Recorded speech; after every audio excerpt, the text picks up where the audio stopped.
Isa ang tilapia sa mga fastest growing aquaculture commodity sa buong mundo ayon sa Bureau of Fisheries and Aquatic Resources. Malaki rin ang ambag ng Pilipinas sa global tilapia production.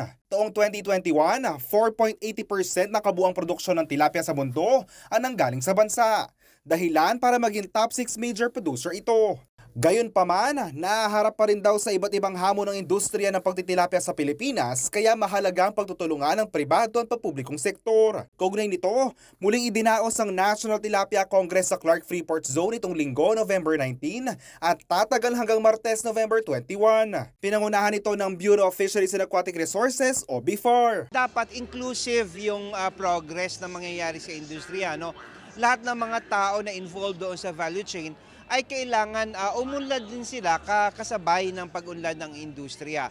So mga maliliit na fish farmers man yan, mga nagsisimula pa lamang, dapat makasabay sila sa pag-akat ng industriya. Layo ng National Tilapia Congress na talakayin ng iba't ibang inobasyon para higit na mapalago ang tilapia industry. Inilatag din dito ang roadmap kung saan makikita mga plano ng Department of Agriculture at BIFAR sa mga susunod na taon upang masiguro ang produksyon ng tilapia.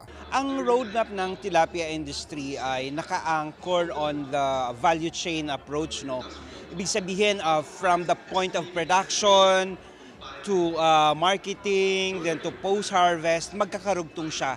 So lahat ng aspeto ng production, for example, the availability of fingerlings, and also pagdating naman sa reduction of cost in terms of production. So lahat po ito ay i-address ng ating roadmap at to the point na kailangan mas ma-market natin yung tilapia and maging mas globally competitive ito in terms of quality, and the industry is able to comply with the market requirements.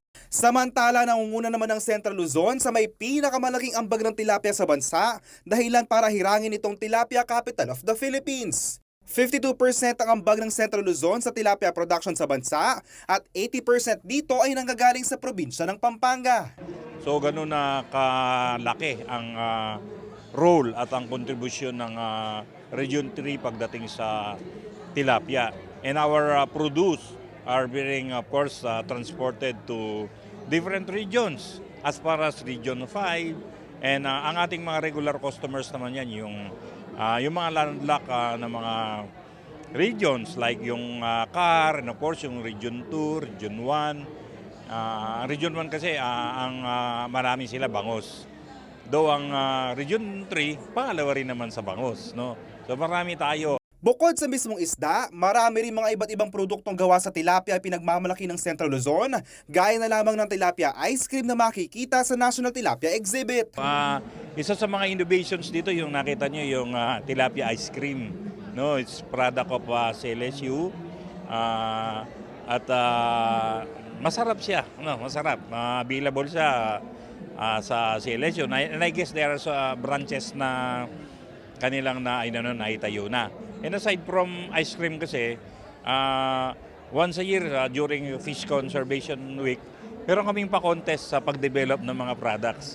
And one of the na-develop, yung marami yung bagong na tilapia, yung meron din mga tilapia na ginagawang longganisa. So marami na siyang produkto. May mga programa rin ng BIFAR Region 3 upang makatulong sa national roadmap na inilatag. At ang ginagawa natin sa BIFAR, lalong-lalo sa Region 3, enabler tayo eh. So tinatry natin na i-assist yung sector sa marketing, sa movement, and of course even interventions ng mga iba mga facilities, mga equipments like yung ating bakulingling, namigay tayo para gumalaw ang isda natin.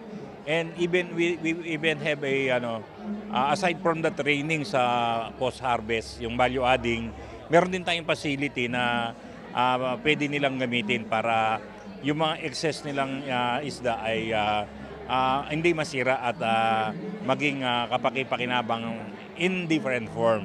Asahan naman daw na magiging supisyente ang supply ng tilapia hanggang 2025 at marami pa raw mga produkto na magagawa gamit ang nasabing isda bilang pangunahing ingredient. Kasama si Johnny Coronel, JM De Jesus, CLTV 36 News. News.